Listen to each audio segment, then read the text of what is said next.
parece jargão, né? Mas é um motivo de grande alegria estar aqui, estar ministrando a palavra do Senhor. Agradecer ao pastor Gilberto, à pastora Deise, não sei se eles estão online, mas vai ficar registrado, agradecer a eles. E quando o Ricardo estava ministrando o louvor, eu pensei em algo. Domingo de carnaval, não sei nem quando é carnaval, acho que é terça-feira, mas vamos lá, todo mundo fala que hoje é domingo de carnaval. Nós resolvemos estar aqui para louvar o Senhor. Não temos que mostrar nada para ninguém, porque nem os pastores estão aqui. Muitas vezes alguém vem no culto para mostrar ao pastor, eu estou aqui, nem o pastor e a pastora estão aqui, mas você veio aqui para dar o seu culto, dar seu louvor. E chegou uma hora no louvor ali, parece que eu estava escutando milhões de vozes, assim, parece que aí estava não só isso aqui, parecia que tinha 5.000 pessoas nesse culto, porque estavam ouvindo várias vozes. A glória do Senhor desceu realmente. Eu quero ministrar algo com você, o medo de algo que não existe. Muitos de nós, quando éramos pequenos, tínhamos medo de várias coisas. Tínhamos medo do escuro, tinha medo de barulho, tinha medo do Michael Jackson que poderia aparecer na minha casa. Na minha casa já falei, né? Cada pessoa, né? Então, vários medos que nos rondavam. Medo de ir para a escola, medo da professora. Quantos medos, quando a gente era criança, a gente teve? E alguns desses medos até nos causaram traumas, vamos dizer assim, que nós carregamos até hoje na vida adulta. Quando a gente vai a algum psicólogo, alguma coisa assim, ele começa a cravar, aprofundar um pouco mais os sentimentos que nós temos, a gente descobre que eram traumas de crianças que nós carregamos até a vida adulta, né? Só que no decorrer desse tempo, os medos vão mudando. Os medos de crianças não são o mesmo medo de quando se torna um adolescente. Então o medo quando é adolescente já muda um pouco. O medo de, será que eu vou arrumar um emprego? Será que eu vou arrumar uma namorada, um namorado? Será que eu vou casar? Será que eu vou ficar em Balneário, vou viajar, vou para outro país?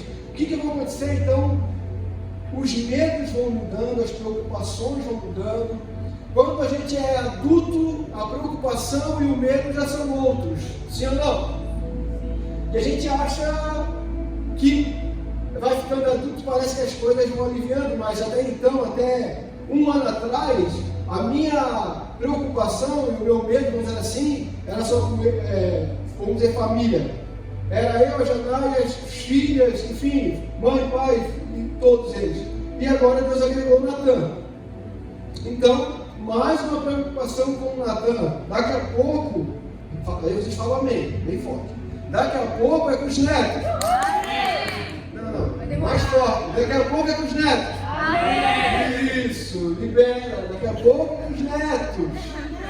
Isso aí. Então, daqui a pouco a minha preocupação é com os netos. Daqui a pouco, se Deus quiser, com os bisnetos. E a preocupação vai aumentando. E o medo de algo que não existe, Deus ministrou no meu coração, Ricardo. O que não existe? O amanhã. Então, algo que Deus, há algum tempo, aquela menina que abriu o culto aqui, abriu uma graça que eu ficava escutando ela a noite toda. Foi uma graça do Senhor delas, cara, deixa ela, vai, ela continua. Eu vi que não preciso falar mais nada, porque uma graça daquela menina depois passa para ela que, olha, benção demais. Porque era algo que ferve no coração dela. Foi o que ela falou aqui, é algo que eu estou vivendo, é algo que Deus está ministrando no coração dela. E é isso que eu também estou vivendo, é algo que Deus foi ministrando muito isso no meu coração sobre o amanhã não existe. E a gente ouve falar, né, que isso parece ser... tem psicólogos aqui, eu estou se formando, eu sei que a igreja é a igreja de psicólogos. Que a ansiedade, depressão é a doença do século. Quem já ouviu isso? Essa é a doença do século, ansiedade, depressão. E, Luizinho, consegue colocar para mim, por gentileza, Luizinho, Mateus capítulo 6, versículo 25 e 34. Do 25 ao 34.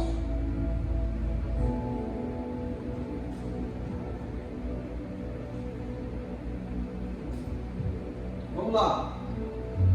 Mateus vem dizendo o seguinte para nós: por isso, digo a vocês, não se preocupem com a sua vida, quanto ao que irão comer ou beber, nem o corpo, quanto ao que irão vestir. Não é a vida mais do que o alimento, e não é o corpo mais do que as roupas? Observe as aves do céu, que não semeiam, não colhem, não ajuntam em celeiro. No entanto, o Pai de vocês que está no céu as sustenta. Vai ficar uma pergunta, e daí você já começa a acreditar nisso. Será que vocês não valem muito mais que as aves? Passa. Quem de vocês, por mais que se preocupe, pode acrescentar um côvado?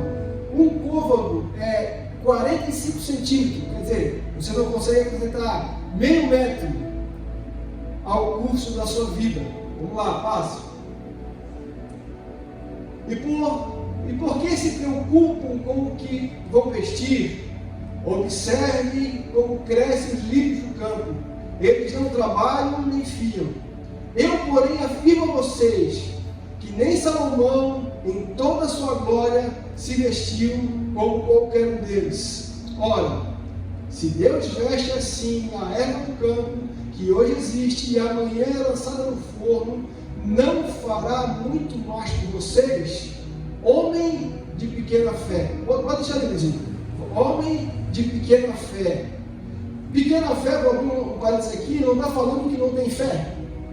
Ele está falando que tem pequena fé. Se tem pequena fé, é porque tem uma porção de fé. E eu vou só dar uma rabiscada aqui, porque eu gosto disso. Uma das coisas que a gente aprendeu errado sobre que, se a gente tiver fé do tamanho de um grão de mostarda, já está o suficiente, amém? Quem aprendeu assim? Se você tiver fé do tamanho de um grão de mostarda, já está o suficiente. Não é isso que a Bíblia fala. A Bíblia fala que se nós tivermos fé como um grão de mostarda, não é do tamanho de um grão de mostarda, é como um grão de mostarda. Porque 2 capítulos antes, Jesus vem falando que o grão de mostarda é a menor das sementes. Ela é minúscula. Porém, quando plantada, ela se torna a maior das hortaliças. Então, o que Cristo está falando para nós? Nós temos que ter fé do tamanho de um grão de mostarda? Sim ou não? Não. Nós temos que ter fé como um grão de mostarda. Isso quer dizer o quê? Que a nossa fé até pode começar como o tamanho do grão dela, extremamente pequeno. Mas essa fé tem que crescer até se tornar a maior das hortaliças. Porque esse tamanho de um grão de mostarda parece que qualquer coisa é suficiente, né? Ter fé. Vamos lá. Jesus respondeu: por causa da pequena fé que vocês têm. Passa, você aí, Luizinho. Como? Tá certo? Passa, próximo. 31 é isso, né? Isso. Portanto, não se preocupem dizendo que comeremos, que beberemos, ou com que nós vestiremos. Porque os gentios é o que procuram todas essas coisas. Porque os gentios é os que procuram todas essas coisas. O Pai de vocês que está no céu sabe que vocês precisam de todas elas. O Pai do céu sabe, não sei ou não? Mas busquei em primeiro lugar o reino do céu e a sua justiça, e todas estas coisas lhe serão acrescentadas. Portanto, não se preocupem com o dia de amanhã, pois o amanhã trará os seus cuidados. Basta ao dia o seu próprio mal. Volta no 33, Luizinho. Mas buscar em primeiro lugar o reino de Deus e a sua justiça, e todas as coisas lhes serão acrescentadas. Amém? Amém. Não amém. A Bíblia não está falando sobre isso. Está falando que todas estas coisas vos serão acrescentadas, né? Todas as coisas. Todas estas coisas que ele acabou de relatar. O que? Volta ali nos 2 versículos. Acho que comer, beber, mais um. Vamos ver se é isso. Enfim, comer, beber e vestir. Buscai o reino dos céus e a sua justiça, e todas estas coisas vos serão acrescentadas. Fui jovem e hoje eu sou velho e nunca vi o quê? Nem a sua descendência. A gente acaba entrando numa fé de conquista, vamos dizer assim, porque a Bíblia fala, irmãos, erradamente: buscar o reino do céu e a sua justiça, e todas as coisas serão acrescentadas. Mas ainda não consegui minha casa que eu queria, ainda não consegui o carro que eu queria, ainda não consegui aquilo que eu queria. Eu não sei qual é a vontade de Deus para a sua vida, qual a palavra que o Senhor liberou para a sua vida, pode ser que tudo isso aconteça. Mas existe uma promessa de suprir necessidades. No reino de Deus, todas as nossas necessidades de comer, beber e vestir serão supridas, pois nossa função no reino é entender o corpo de Cristo. Por isso que Paulo foi quem entendeu o que é corpo de Cristo. Paulo foi o cara que escreveu sobre o significado, como que é o corpo de Cristo. Por que Paulo entendeu tanto isso, Ricardo, que é o corpo de Cristo? Porque quando Paulo estava perseguindo a igreja para matar os cristãos, ele tem um encontro com o Cristo. E o que Cristo falou para ele? Paulo, por que você me persegue? Paulo estava perseguindo os irmãos, e Cristo se apresenta para ele e fala: Paulo, por que você me persegue? Você não está perseguindo os crentes, você está me perseguindo. Por isso que Paulo escreve falando sobre a questão do corpo, que um depende do outro, Cristo é a cabeça, nós somos o corpo, a mão precisa do corpo, e assim por diante. Se arrancar um pedaço do corpo vai ficar defeituoso. Então Paulo consegue esmiuçar essa questão do corpo, porque ele viveu isso. Luizinho, por gentileza, Mateus 25, 34 até o 40. Mateus está falando aqui que quem está falando com o povo? Então, quem? O rei. O rei fala com quem? Com o seu reino. Então o rei está falando com o seu reino. Dirá o que estiverem à sua direita: venham benditos do meu Pai, venham herdar o reino que está preparado para vocês desde a fundação do mundo. Porque tive fome e vocês me deram de tive sede e vocês me deram de eu era forasteiro e vocês me eu estava nu e vocês me vestiram, enfermo e vocês me visitaram, preso e foram me ver. Então os justos perguntaram: quando foi que vimos o Senhor com fome e lhe demos de comer? Ou quando sede e lhe demos de beber? Quando foi que vimos o Senhor como forasteiro e hospedamos, ou nu e o vestimos? Quando foi que vimos o Senhor enfermo ou preso e fomos visitá-lo? O rei novamente, respondendo, lhes dirá: em verdade lhes digo, que sempre que fizeram a um desses pequeninos irmãos, foi a mim o que fizeram.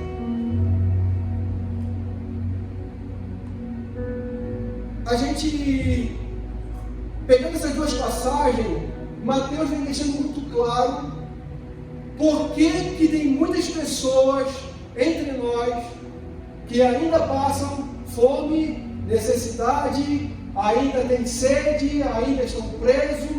Por quê? nós, como reino de Cristo, ainda não nos movimentamos do jeito que era para se movimentar. Porque dentro de um reino, quando a gente entende que nós fizemos parte do mesmo corpo, se tem algum irmão entre nós passando necessidade, o porquê que ele está passando necessidade? Alguém sabe me falar? Por que esse irmão está passando necessidade? Porque nós não entendemos o que é corpo. Então é isso que Mateus está falando. Olha, se vocês entenderem o que é corpo, ninguém passa necessidade entre vós. Se vocês entendem o que é corpo de Cristo, vocês vão entender o que é a necessidade, o que é o reino e como o reino se movimenta. É muito fácil para nós, porque, vou aproveitar que o pastor e o pastor não estão aqui, mas eu sei que eles são bênçãos de Deus. Eu sempre falo que os pastores de vocês são os mais pastores que eu conheço. Porque são pessoas que não dependem da igreja, não vivem do recurso da igreja. Na verdade, ao contrário, eles praticamente mandam dinheiro para a igreja, eles mantêm praticamente a estrutura. Então, para eles, até eu brinco com eles, pastor Gilberto, hoje, se o senhor largasse a igreja, tu daria uma vida tranquila. E ele começa a rir, porque realmente a preocupação dele, enfim, diante de algumas outras necessidades que vivem daqui, vivem da oferta, dos dízimos da igreja, e vivem disso e não tem outra alternativa para eles, que é diferente.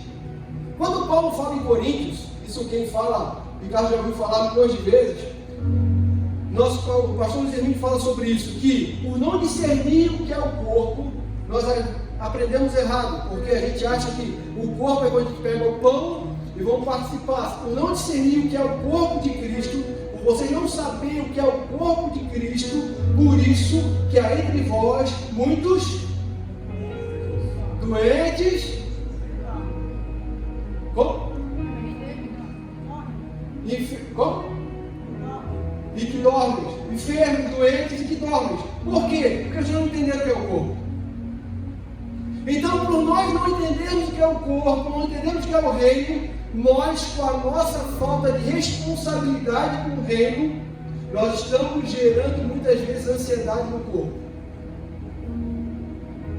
Porque se o corpo soubesse que entre nós estaria a solução do problema dele, e ele soubesse que quando ele se encontrasse com o corpo, o problema dele era solucionado, essas preocupações de comer, beber, vestir, por isso que diz, buscai primeiro o meu reino e a sua justiça, e todas estas coisas vos serão acrescentadas. Quantos de nós, agora não precisa levantar a mão, não quero que se manifeste, mas quantos de nós já saíram de casa, eu vou na igreja, vou dar meu dízimo, vou dar minha oferta, glória a Deus por isso, mas eu vou botar uns 50 no bolso, 50 reais no bolso, 100 reais no bolso, 1000 reais no bolso, sei lá, vou colocar uma quantidade X no bolso, e eu vou chegar lá no culto, e eu vou orar, e Deus vai me mostrar a necessidade de um irmão, e eu vou ofertar na vida dele. Porque o irmão está, irmãos, Deus está fazendo, sim ou não? Eu vou falar algo ruim que foi comigo. Há 3 anos, 4 anos atrás. 4 anos atrás aconteceu isso. Eu estava num culto no Mevan lá, chapando, glória a Deus, aleluia. Deus falou para mim assim, ó, faz tal coisa. Cara, é coisa da minha cabeça, beleza, viajei mais, até porque era uma coisa muito grande para minha situação financeira na época, se eu estou viajando, beleza. E eu fui. Passou-se 1 mês, passou 2 meses, Deus. Lembra daquela coisa? Sim. Por que não fez ainda? Passou-se 3, 4 meses, sabe daquela coisa? Por que você não fez ainda? Até que chegou uma hora, acho que você já sentiu isso, o coração começa a bater aqui, ó. O coração começa a bater na garganta. E eu não conseguia mais suportar, chamei minha esposa, mas não consigo mais suportar, não dá mais, nós vamos ter que fazer, enfim, não tem como eu fazer, não tinha dinheiro para aquilo, tive que pegar um empréstimo para fazer aquilo, e compramos esse negócio, levamos para a pessoa desesperada, chorando, meu Deus, fizeram, desesperadamente chorando. Quando eles acalmaram, eles falaram para mim, Nilson, isso que está acontecendo agora, Deus falou para mim há 2 anos atrás que ia acontecer. história.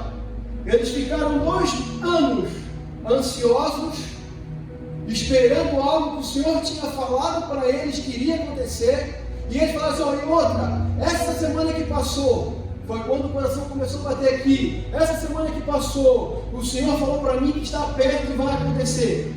Foi onde eu não suportei mais e fiz. O que eu quero falar para vocês, na minha vergonha, se eu tivesse escutado a Deus de primeira, 2 anos atrás, eu não tinha ficado 2 anos esperando. Então, Deus está fazendo, sim ou não?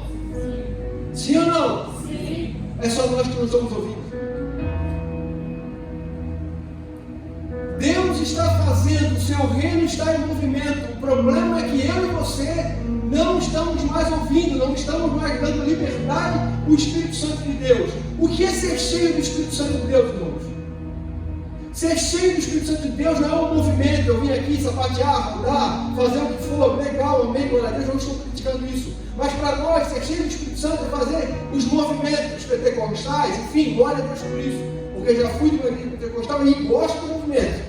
Gosto quando Deus vem, a gente perde o controle, passa da hora, glória a Deus por isso, porque eu gosto. Mas a gente entendeu errado, porque esse movimento não é ser cheio do Espírito Santo. Ser cheio do Espírito Santo é quando você perde o controle dos seus sentimentos. Mas como assim, Nilson? A Bíblia fala que Ele derramou do seu Espírito sobre toda a carne. O Espírito Santo está sobre mim, sim ou não? Está sobre a vida do Zé? Não, Zé? Sim. Está sobre a vida do Ricardo? Sim. Está sobre a vida da minha esposa? Sim. Sobre a vida de todos nós aqui estamos cheios do Espírito Santo.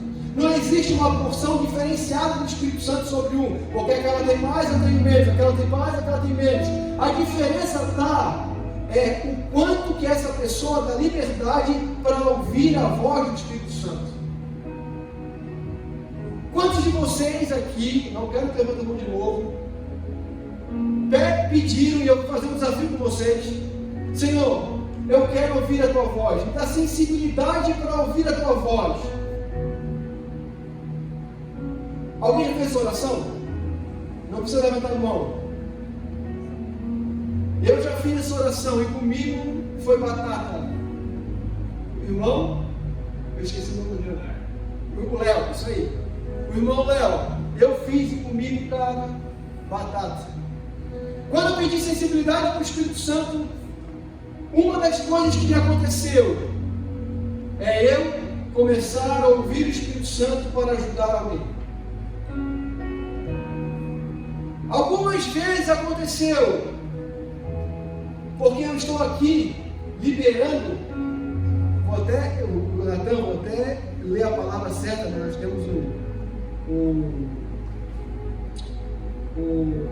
psicólogo quase formado aqui, ocitocina, é isso? Estou liberando ocitocina sobre vocês, esse hormônio que diz que é o hormônio do amor, mas depois eu vou explicar um pouco sobre isso. E várias das vezes, ou todas as vezes que eu ouvi a voz do Espírito Santo, eu estava no supermercado. Às vezes a gente quer ouvir o Espírito Santo em algumas situações diferentes, mas a maioria das vezes que eu pedi sensibilidade para ouvir o Espírito Santo, Ricardo, eu estava no supermercado e o Espírito Santo falava: paga a compra desse irmão. Mas Senhor, que vergonha, como é que eu vou chegar para ele? Normalmente eu chegava: cara, não é contigo, é comigo, o problema não é teu, o problema é eu. Mas o Senhor não vai pagar a compra. Chorava. E por que isso, irmãos? Porque por falta de nós nos movimentarmos como igreja e como reino, nós estamos gerando ansiedade em muitos irmãos. É isso que Mateus está falando. Por isso que o medo de algo que não existe, o amanhã existe. O amanhã não existe. O amanhã não existe. E isso foi algo que eu passei, a minha família passou, por isso que Deus ministrou isso no meu coração. Nós passamos por um problema há muito tempo, há 1 ano e 3 meses atrás. Minha mãe perdeu seu esposo, eu perdi meu pai, estava enfermo, doente, e nos momentos mais difíceis que ele estava passando, a gente preocupado, o Espírito Santo veio sobre mim e liberou essa palavra: Nilson, o amanhã não existe. acalma teu coração, amanhã não existe. E o que mais me chamou a atenção, Ricardo, foi que alguns irmãos estavam preocupados com a saúde do meu pai. Ligavam para mim, um deles ligou para mim, mandou mensagem, falando, até foi vereador em Itajaí, Márcio Silveira, o nome dele. Nilson, como é que está o seu pai? Está bem? Preocupado com meu pai? Ponto. E ele estava bem, Léo, 100% bem. Passou as 3 semanas, deu um infarto fulminante e morreu.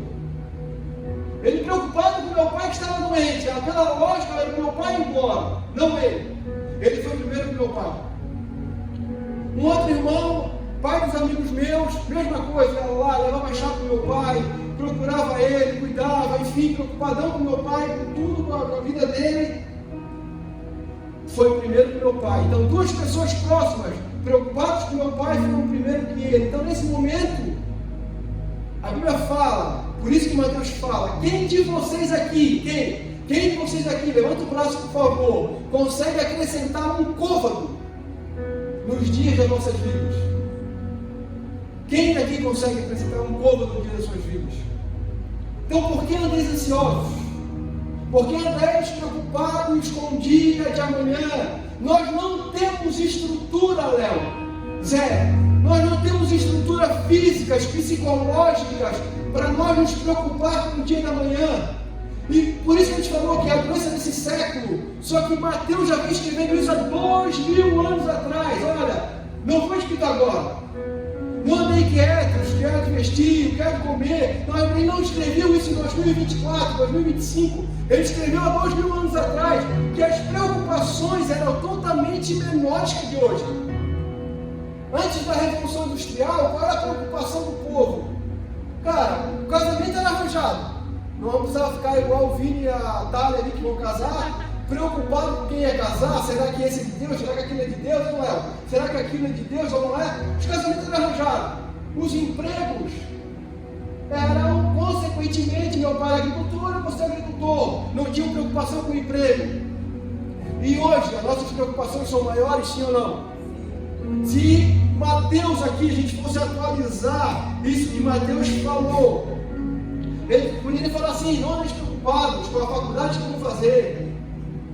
Se a empresa que você trabalha está bem ou está ruim, ou você vai perder o seu emprego, ou se as condições do Brasil está ruim, porque existe um governo corrupto governando essa nação. Nós estamos nas mãos de quem, meus irmãos? De Cristo Jesus.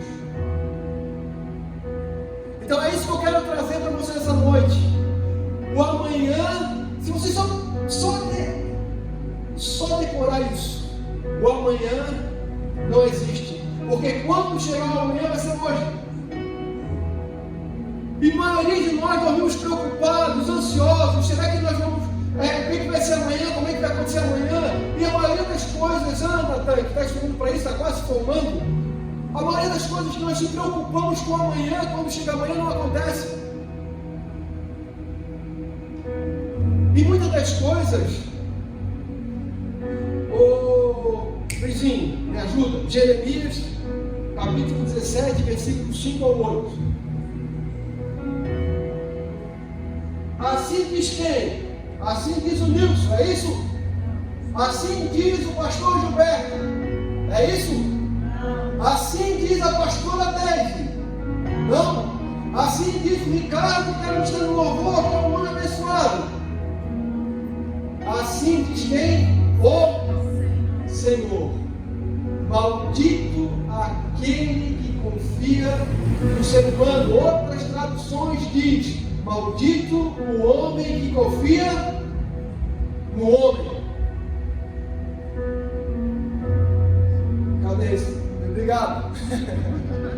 Isso com transferência. Assim diz o Senhor: maldito o homem que confia no homem e faz da sua carne o seu braço e aparta o seu coração de quem? Senhor. Por quê? Eu já vou passar, pode deixar aí também. O que Jeremias está falando? Eu sou maldito quando? Quando eu confio no Natan, é isso? Maldito o homem que confia no outro, é isso? Não. Maldito o homem que confia nele mesmo. Maldito o homem que confia em você mesmo e faz do seu braço a sua força, porque será como uma tamangueira no deserto e não sentirá quando vem o bem.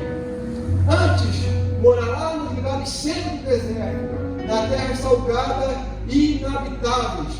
Bendito o varão que confia em quem? Senhor. Cuja esperança quem? Senhor. Porque ele será como árvore plantada junto às águas, que estende as suas raízes para o ribeiro e não receia quando vem o calor, mas a sua folha fica verde, e no ano de sequidão não se afadiga nem deixa de dar frutos. Jeremias faz dois parâmetros. O homem que confia nele mesmo vai fazer o quê? Vai murchar, literalmente. Vai murchar, vai lutar, vai se esbravejar, vai fazer com as suas forças. Porque esse é o perigo, porque muitas das vezes a gente acha que sabe fazer as coisas. Eu sou bom nisso, eu sou bom em rebocar, eu sou bom nisso, eu sou bom naquilo, no que eu faço, e glória a Deus por isso. Mas a gente confia nisso, porque a minha empresa é bom, porque eu sei fazer isso. Eu sei dirigir caminhão, então para mim é moleza. Meu cunhado é caminhoneiro, então é moleza. Então eu vou daqui em São Paulo, volto, corro, ganho dinheiro, compro o segundo caminhão, compro agora é profetizar, terceiro, quarto, quinto caminhão, e amém, porque ele sabe fazer, ele sabe realmente.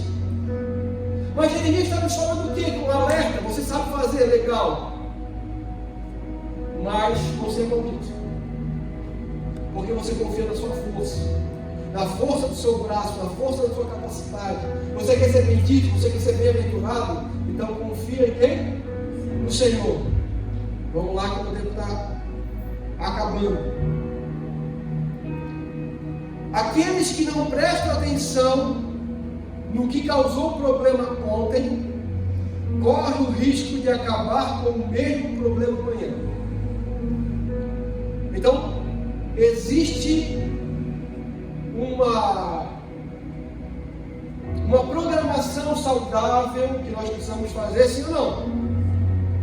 A gente tem que se programar. Por exemplo, vou chutar aqui, vou citar um exemplo, vou falar. O Léo quer ir para os Estados Unidos daqui a 5 anos. Quer levar a esposa, o nome da esposa? A Sueli. Vou levar a Sueli para conhecer o Mickey. Então fechou. Léo, hoje tu consegue ir para os Estados Unidos? Não, Deus, não consigo. Mas vamos lá, Léo. Se tu guardar R$200 por mês, daqui a 5 anos tu consegue ir? Consigo? Então fechou. Então guarda R$200 por mês, vai guardando, daqui a 5 anos o Léo vai ter todo o dinheiro suficiente para ele, para a Disney.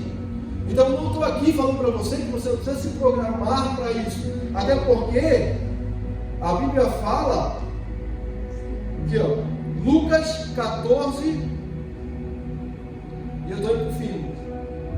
14, 28 e 31. Lucas capítulo 14. Pois qual de vocês, pretendendo construir uma torre, não se assenta primeiro para calcular as despesas e verificar se não tem os meios para concluir, para não acontecer que, tendo lançado os alicerces e não podendo terminar a construção, todos que viram zombam dele, dizendo: este homem começou a construir e não pôde acabar. O qual é o rei que, indo para combater outro rei, não se assenta primeiro para calcular se com 10 mil homens poderá enfrentar o que vem contra ele com 20 mil. Caso contrário, estando o outro ainda longe e vindo de uma embaixada pedindo condições de paz. Assim, pois, qualquer um de vocês que não renuncia a tudo que tem, não pode ser um discípulo. Está bom, né? Aqui está falando que existe uma programação, a gente pode se programar, isso é saudável de se programar. Só que o que eu quero trazer para vocês, que a Bíblia, vamos dizer, nos condena, é essa ansiedade que gera várias doenças. Quando eu brinquei com o Natan sobre ocitocina. Ocitocina, não tem criança, né? É o hormônio do amor, segundo os psicólogos. Esse hormônio do amor acontece quando uma mãe tem um bebê, por exemplo. Esse hormônio, ele dá uma bomba de hormônio na mãe quando ela ganha um bebê, para que olha só a criação de Deus maravilhosa, para que seu útero não tenha hemorragia, para que seu seio produza o leite naquela hora, para que muitas vezes, diante daquela dor toda, ela olhe a criança e se apaixone pela criança, porque isso é um hormônio chamado ocitocina. E a ocitocina, eu fui estudar um pouquinho hoje, para mim depois na transformar e poder conversar com ele, para a gente ter assunto, ocitocina, isso é uma das coisas que muitas das pessoas que sofrem de ansiedade, elas não estão produzindo ocitocina. Então, agora eu vou falar com o Natan. Então, algumas coisas precisam tratar. Uma coisa legal, vitamina D baixa, então tem que ir no médico, faz o exame, vê como está a sua vitamina D, supre, dá uma injeção, isso a minha esposa me ensinou, dá injeção, dá uma bomba de vitamina D, depois vai mantendo com o comprimido da vitamina D, porque para a gente baixar a vitamina D é muito rápido. A ocitocina, ela dá uma bomba no nosso corpo, por isso que a Bíblia se complementa, né? E por isso que a gente estava falando do reino de Deus. A ocitocina, ela é bombada no nosso corpo quando nós fizemos atos de serviços, isso é a ciência que fala, atos de serviço sem querer nada em troca. Quando nós fizemos atos de serviço sem querer nada em troca, eu vou lá, por isso que a Bíblia fala que melhor é dar do que receber. Então, quando eu faço atos de serviço sem querer nada em troca, eu vou para a Raíssa e para o Natan, faço uma oferta para a Raíssa e para o Natan, sem querer nada em troca, eu recebi uma carga de ocitocina, porque eu saio dali feliz, mais leve, tranquilo, e eles que receberam a bênção, eles também recebem uma carga de ocitocina por receber a bênção. Então o reino do Senhor, Deus está falando, olha, vocês ainda estão ansiosos, porque vocês não estão dando carga de ocitocina no corpo de vocês. Vocês não estão gerando um hormônio de ocitocina na vida de vocês, porque se vocês tocassem mais, ocitocina é gerado se eu abraçar o Ricardo com amor, com carinho, eu gero ocitocina dentro de mim. Então, vocês não discerniram o que é o corpo, vocês estão ansiosos. Quer sair, irmãos, da ansiedade? Começa a fazer atos de serviço. Principalmente quando começa a ver que a necessidade do outro é muito maior que a sua. E você consegue suprir aquela necessidade. A sua necessidade começa a ser suprida pelo Senhor também. Eu quero... Deixa eu ver aqui. É isso aí. Vamos se colocar de pé, irmãos. Nós não temos capacidade para nos preocupar com o amanhã. James Pate falou o seguinte: o preocupar com o amanhã se chama conhecimento tóxico. Conhecimento futuro do que nos acontecerá, caso trilhemos ou aquele caminho, é vedado de nós para o nosso bem. Não, olha que doideira. Olha que doideira o que ele está falando. Ele está falando que muitas das vezes Deus, e quem aqui às vezes está numa corrida desenfreada atrás da vontade de Deus, isso é bom ou é ruim?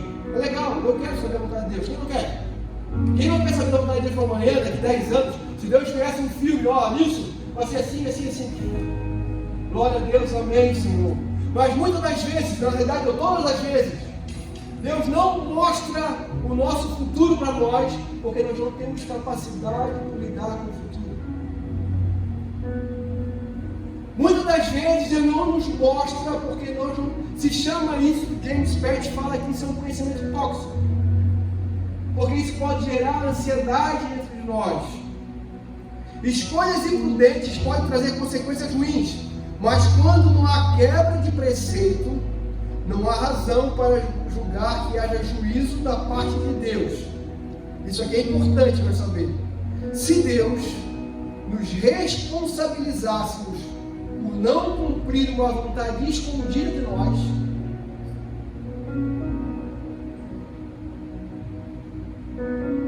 é inacessível a nós, Deus seria mau. Às vezes nós buscamos desesperadamente a vontade do Senhor, Deus não fala, está nos protegendo.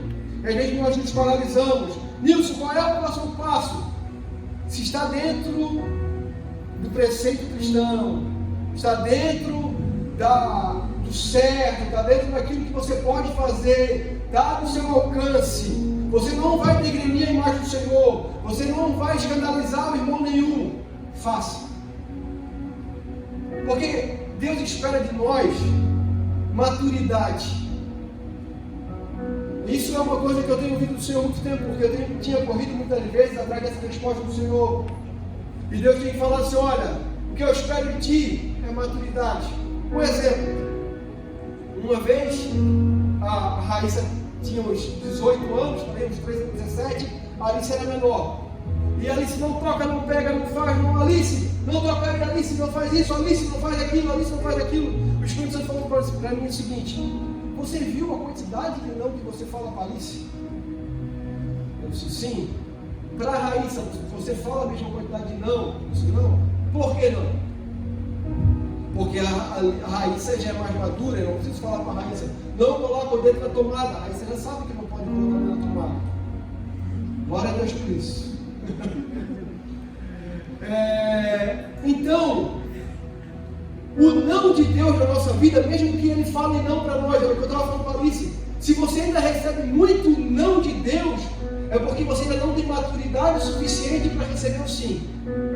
Então, quando você está recebendo vários não de Deus, não aceite para si, não tome para você como isso seja um não de rejeição, porque o não de Deus para nós é um não de proteção, não um não de rejeição.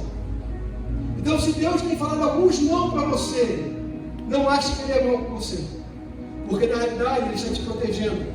Quando Ele começar a te falar assim, é porque você chegou a uma maturidade suficiente. Porque o que Ele quer de nós, irmãos? Que nós chegamos a um nível de maturidade que nós não precisamos mais buscar a sua vontade, porque nós somos tão íntimos com Ele que nós já sabemos qual é a sua vontade. Nós já sabemos qual será o próximo passo, porque estamos tão próximos dele. Nisso é assim contigo? Não, não é assim contigo. Eu estou na caminhada também, eu estou pregando que você parece ser fácil, mas não é. Eu estou nessa caminhada ainda. Amém? Vamos fechar nossos olhos? Vamos. Ricardo, voa aí, Ricardo. Natália, se deve apagar ali a luz para os irmãos ficarem à vontade. Eu lembrei, rapidinho, Ricardo, diante de circunstâncias ruins que nós vivemos, lembrei que o Ricardo estava ministrando, eu falei, cara, eu não posso perder isso. Os discípulos que estavam indo a caminho, andando caminho, eles estavam frustrados, estavam tristes, Cristo tinha acabado de morrer. Aquilo que eles planejaram, que tudo que Cristo ia fazer, não aconteceu, né? E eles estavam indo a caminho, frustrados, tristes, coração angustiados. Então, muitas das vezes, a angústia, a tristeza, as decepções das nossas vidas têm fechado os nossos olhos para ver o Cristo. Eles não conseguiram ver o Cristo. E muitas das vezes, o Cristo está ao seu lado, querendo se comunicar com você. Mas você está tão frustrado, tão triste, tão desanimado, que você não consegue mais discernir a voz do Cristo. E nessa noite eu estou aqui para dizer para você que mesmo que você não está discernindo, Ele continua caminhando ao seu lado. Ele ainda continua falando.